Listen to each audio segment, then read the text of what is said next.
Hello, Pastor Mark here from the Word of Life Fellowship Church, once again from Nebraska, Omaha, Nebraska.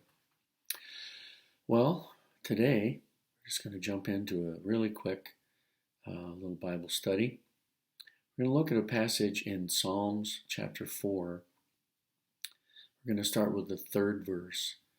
I'm reading today from the New King James translation, my Bible app here on my phone.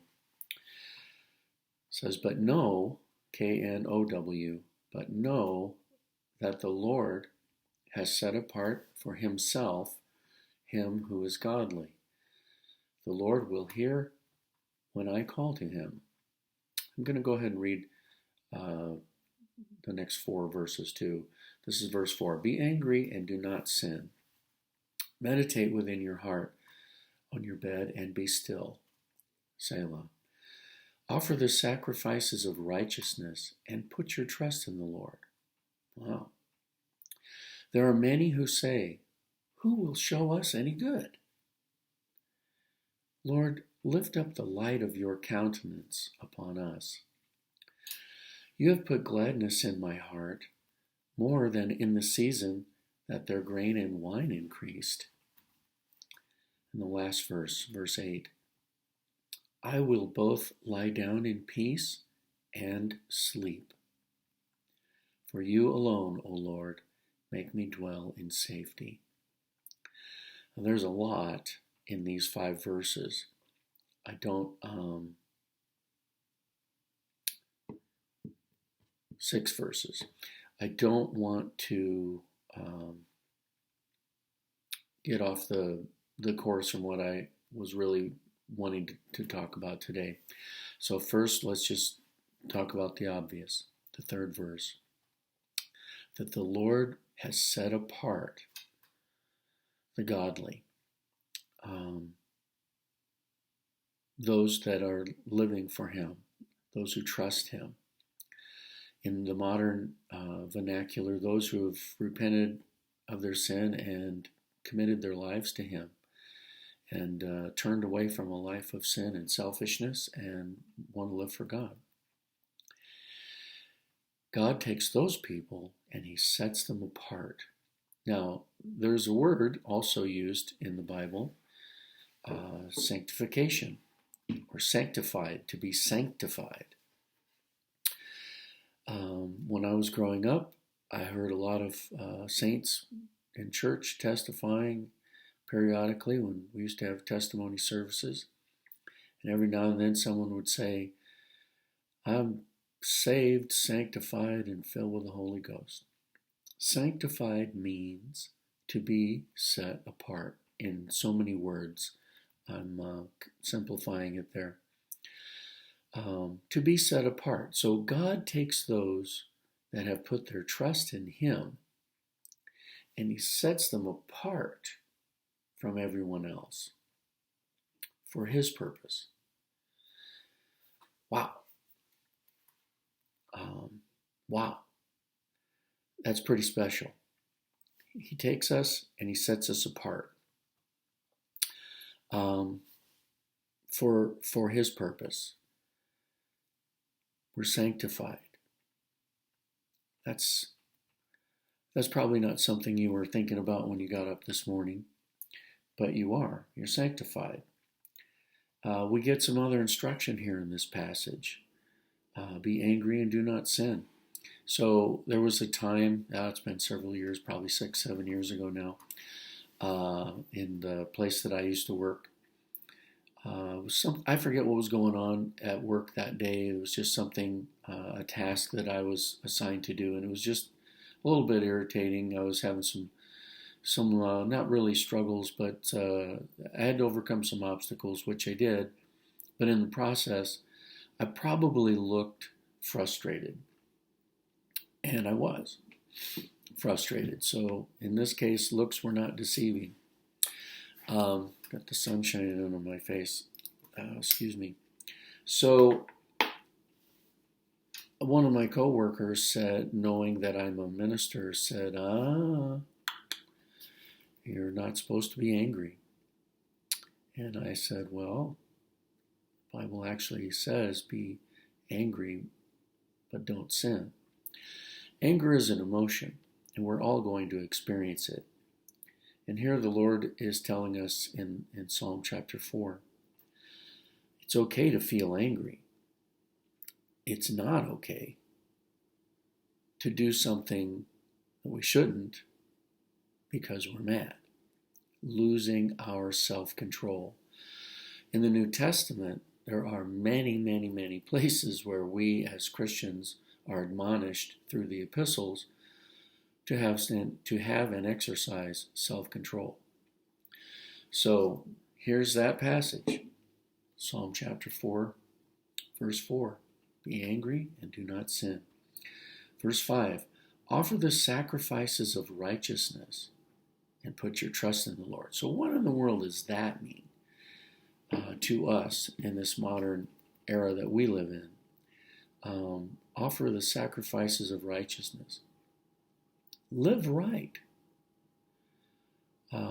Sometimes there is a little bit of a sacrifice in living for God, in that I'm not going to do certain things. I'm not going to participate in certain activities.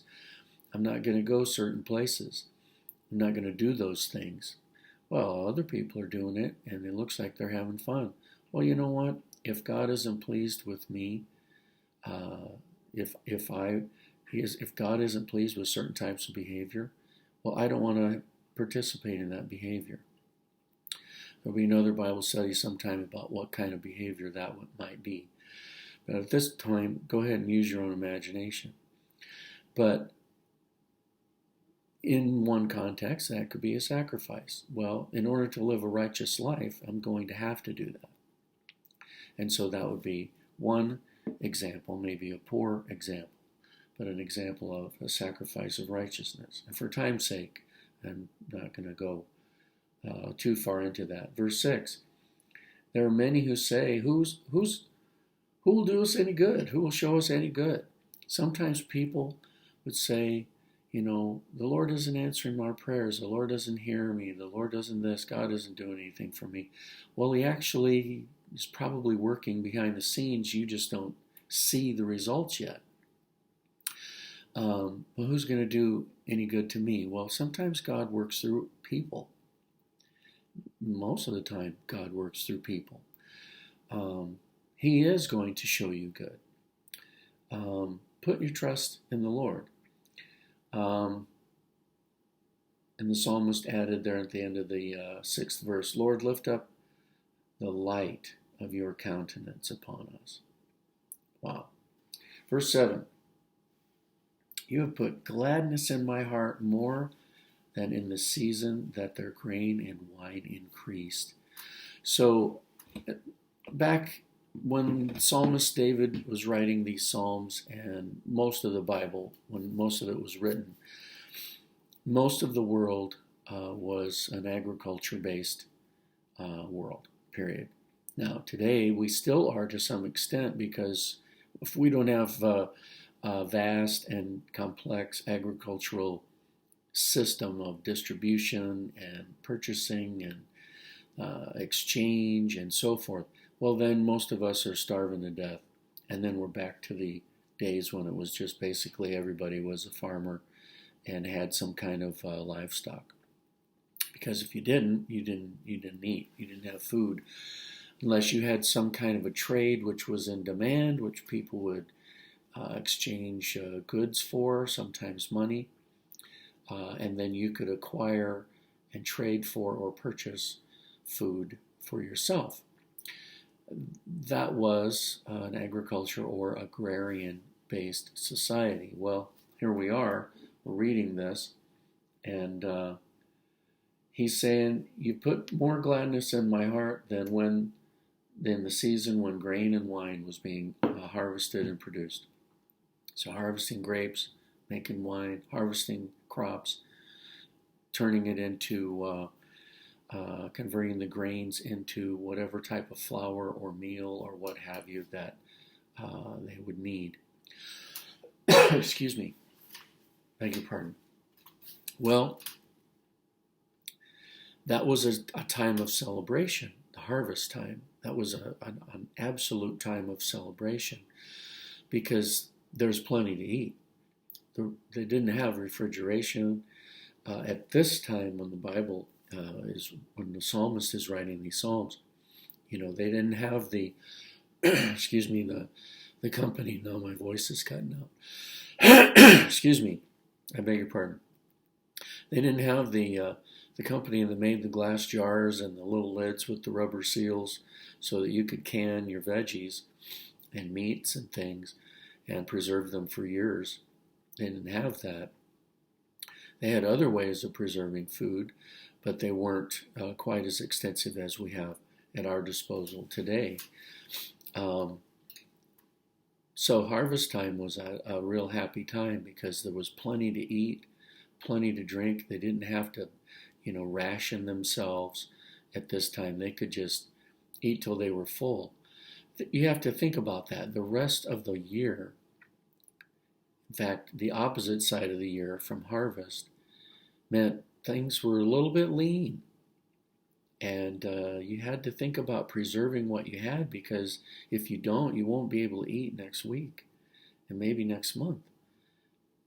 That's a whole different way of living. It's a very tough time. And so that's the way most of the world existed, and our ancestors existed and survived because they were able to preserve and also to,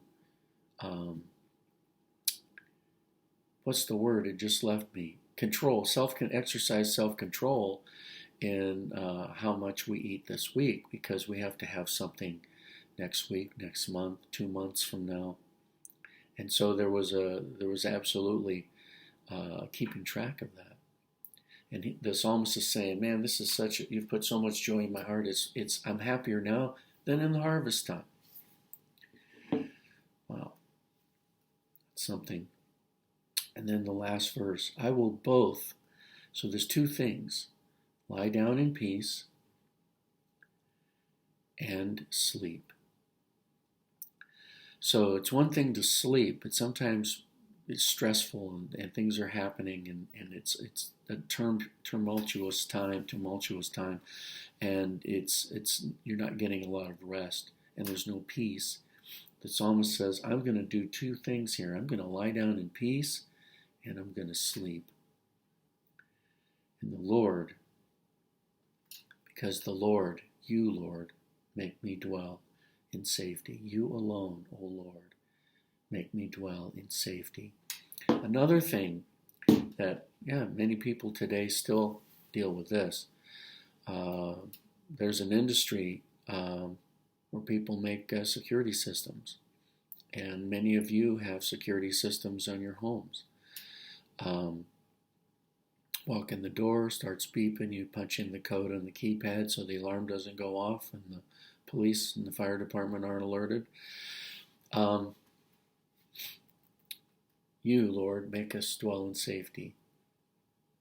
I'm going to lie down in peace and sleep because the Lord is taking care of me, is what the psalmist is saying here. That's what that says to me. Because you alone, O Lord, I can lie down in peace and I can sleep because the Lord is protecting me. The Lord is making me dwell in safety. He's watching over us. It's quite a statement that the psalmist has made right there. I'm happy, I'm grateful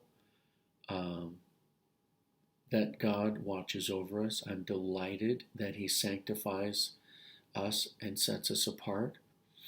And because we are set apart, all of these other things in this psalm are absolutely a reality.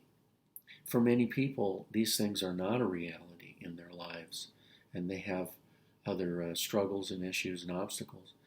But God has set them apart who put their trust in Him. Those who are godly, He sets them apart. Wow. Well, I hope this is a blessing to you today. I hope that you have been encouraged to read for yourself. Dig into the Psalm chapter 4, and any of the other passages that we go over from time to time. I hope that you break open your Bible and actually read them, read along, and then read further. Read before, read after. Um, you'll be blessed if you do. Well, God bless you. I hope to see you this Sunday, 10:30 at the Hilton, True by Hilton, 72nd and Haskell in Omaha, right behind the Scooters Coffee House, the main floor, the big conference room, 10:30 on Sunday. God bless you. Have a great rest of your day.